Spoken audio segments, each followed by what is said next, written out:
We are chatting the African Cup of Nations and some surprising results already. Here's a look at the weekend results as well as the fixtures on tap for today. Ivory Coast, the host nation, getting the 2-0 win over Guinea-Bissau. Nigeria and Equatorial Guinea, a 1-1 draw. Egypt also only managing a draw against Mozambique.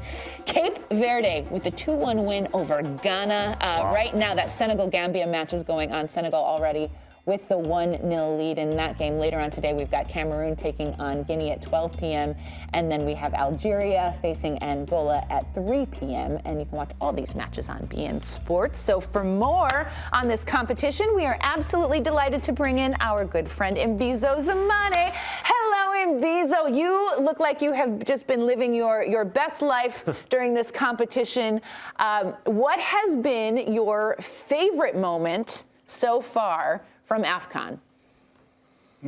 This is a good question, but other than the incredible upsets and the unpredictable football, which, funny enough, I predicted, is actually the opening ceremony. I thought it was absolutely marvelous. I thought it was very African. I loved the fact that there was a mixture of traditional and contemporary African culture. I loved the kaleidoscope of color. I just thought it was absolutely brilliant. They threw in a little bit of Afro beats, which has, of course, becoming quite popular all across the world.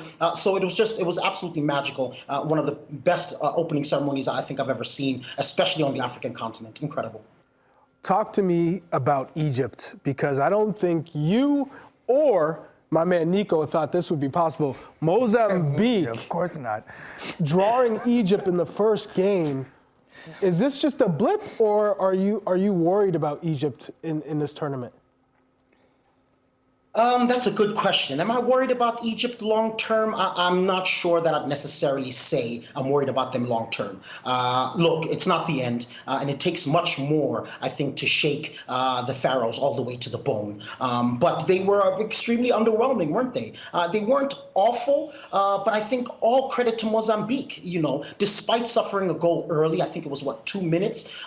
They absolutely did not capitulate. They showed courage and resilience, and they went out to play. I think there's no weight of expectation on them, and you could tell that they were just having fun and just looking to enjoy the tournament, and they were wonderful. Some of their players just really surprised, and it was fantastic to see. Isn't that what's happening in your background? Isn't that the highlights of that game? Let me talk to you a little bit, or talk to me a little bit about Ghana. What is Cape Verde look good, or did Ghana make them look good? It's a combination of the two. It's a combination of the two. I mean, we spoke about it. The fact that Ghana has not been playing well, the fact that Ghana does not have cohesive football, and of course they were missing, for some reason, which I'm yet to discover, their best player and one of the best players in the world. But I mean, it was really poor, I think, from the Ghanaians. But again, all credit to Cape Verde, and we've spoken about their brand of football. Yes, they do not have big stars, but they have quality football. They have players who can play.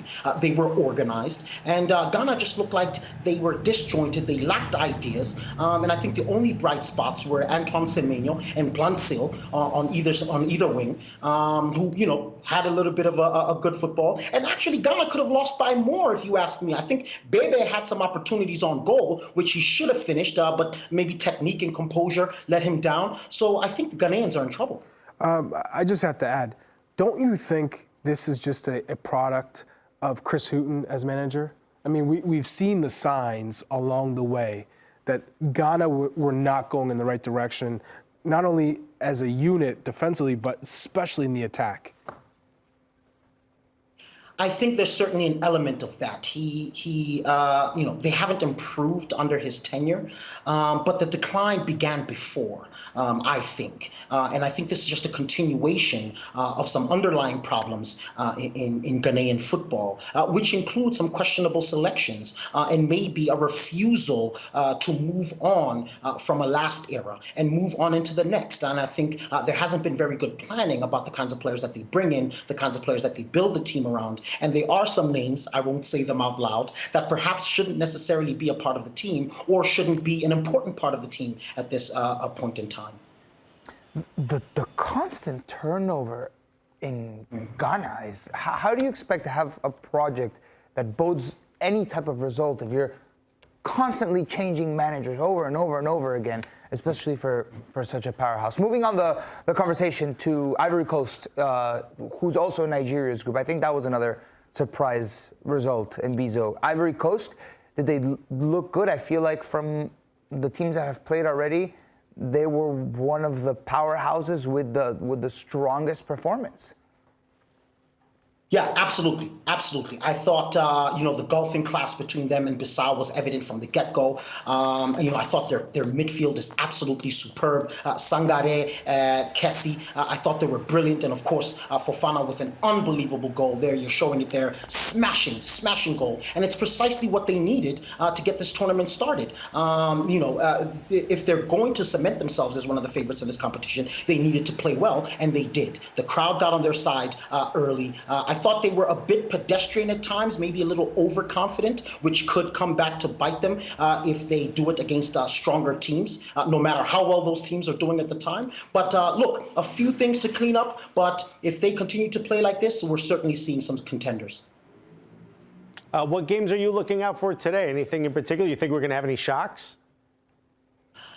I'm not sure if there are going to be some shocks today, or at least I wouldn't refer to them as shocks. But Cameroon can absolutely lose to Guinea. I know the Indomitable Lions are one of the biggest and most traditional powerhouses on the continent. But I've used this phrase before: if you sleep, you die. And I think we've already seen a couple of giants losing life because they haven't been careful. And they've thought that maybe a big Premier League contract or a big Barclays bank account will win you games on the continent. And it really won't. You need to play. You need to bring your A game.